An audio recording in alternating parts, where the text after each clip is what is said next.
Os livros de 1º e 2º Crônicas. Embora sejam 2 livros separados em nossas Bíblias, essa divisão não é original. Devido ao cumprimento do pergaminho, o livro foi dividido em 2, mas foi escrito como um livro com um enredo coerente. Nas Bíblias em português, Crônicas vem depois dos livros de Samuel e Reis. E a maioria das crônicas é, na verdade, uma repetição do conteúdo desses livros. Por isso, a maioria dos leitores modernos, quando chegam às crônicas, pensam: espere um minuto, eu acabei de ler tudo isso, e então eles pulam esse livro. E isso é uma pena, porque esse livro é único e importante na Bíblia. Na ordenação tradicional judaica da Bíblia, Crônicas é, na verdade, o último livro, porque resume todas as escrituras judaicas. A primeira palavra do livro é Adão, o primeiro personagem no começo da história. E o último parágrafo anuncia o retorno de Israel do exílio. Não sabemos quem escreveu esse livro, mas podemos dizer, a partir dos detalhes, que ele foi produzido por alguém que viveu algumas centenas de anos depois que os israelitas retornaram do exílio babilônico. Para esse autor, Jerusalém e o templo foram reconstruídos há algum tempo. E como aprendemos com Esdras e Neemias, as coisas não estavam indo bem. A grande esperança profética era de que a cidade e o templo fossem reconstruídos e que Deus viesse a viver entre o seu povo. O rei messiânico viria e todas as nações viveriam sob o seu governo pacífico, mas nada disso aconteceu. E assim o autor de Crônicas reformulou essas histórias de Davi e Salomão e os reis do passado, a fim de fornecer uma mensagem de esperança para o futuro. E veremos que ele projetou esse livro para enfatizar 2 temas claros. Primeiro, a esperança do futuro rei messiânico, e segundo, a esperança de um novo templo.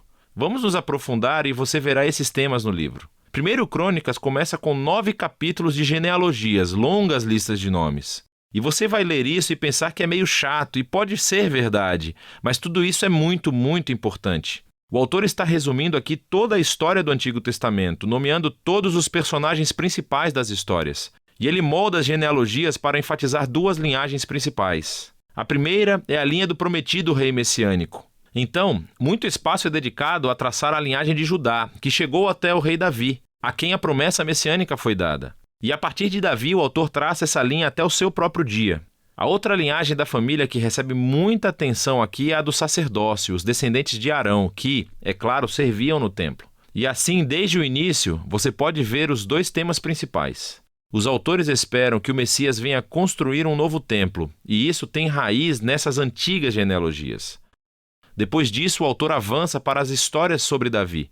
E a maioria dessas são conhecidas do livro de Samuel, mas, novamente, há algumas diferenças muito importantes. Primeiro de tudo, o autor deixa de fora todas as histórias negativas sobre Davi, onde ele é retratado como fraco ou imoral. Por exemplo, quando Saul perseguiu Davi pelo deserto, ou a história do adultério de Davi com Batseba, seguida pelo assassinato do marido dela. Essas ficam de fora. E o que resta são as histórias que retratam Davi como um bom rapaz. E não só isso. Há também material novo que você não encontrará no livro de Samuel, que mostra Davi de uma forma muito positiva. Então há um grande bloco de capítulos onde Davi faz preparativos para o templo. Ele organiza recursos e construtores, os levitas e os coros. E não apenas isso, o autor também retrata Davi como uma figura semelhante a Moisés. Deus deu a Davi planos para a construção do templo, assim como deu planos a Moisés para a construção do tabernáculo. Então, por que todo esse novo material sobre Davi? Tentando esconder as falhas de Davi, ele sabe que qualquer um pode ler sobre elas no livro de Samuel. Em vez disso, ele está tentando retratar Davi como o rei ideal, a fim de fazer dele uma imagem, um tipo de futuro Messias da linhagem de Davi.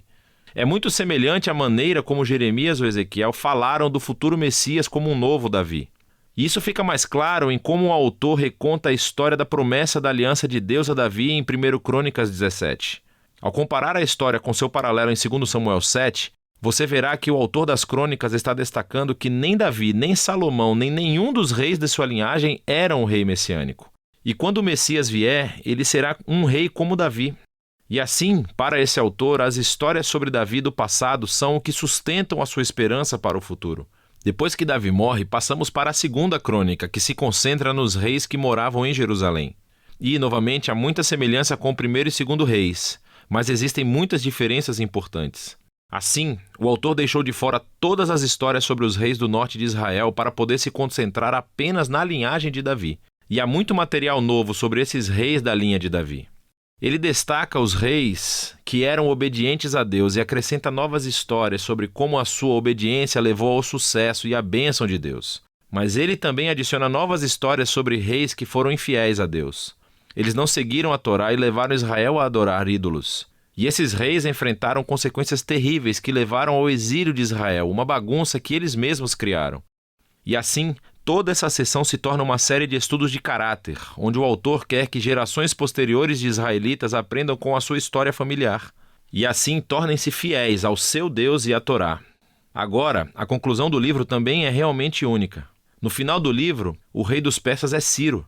E ele diz aos israelitas que eles podem voltar para casa, retornar do exílio, reconstruir a cidade e o templo.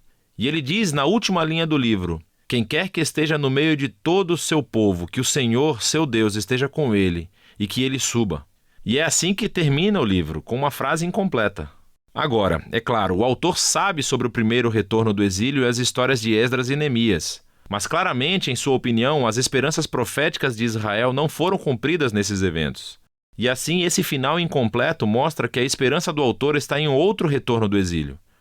Quando o Messias vier finalmente reconstruir o templo e restaurar o povo de Deus.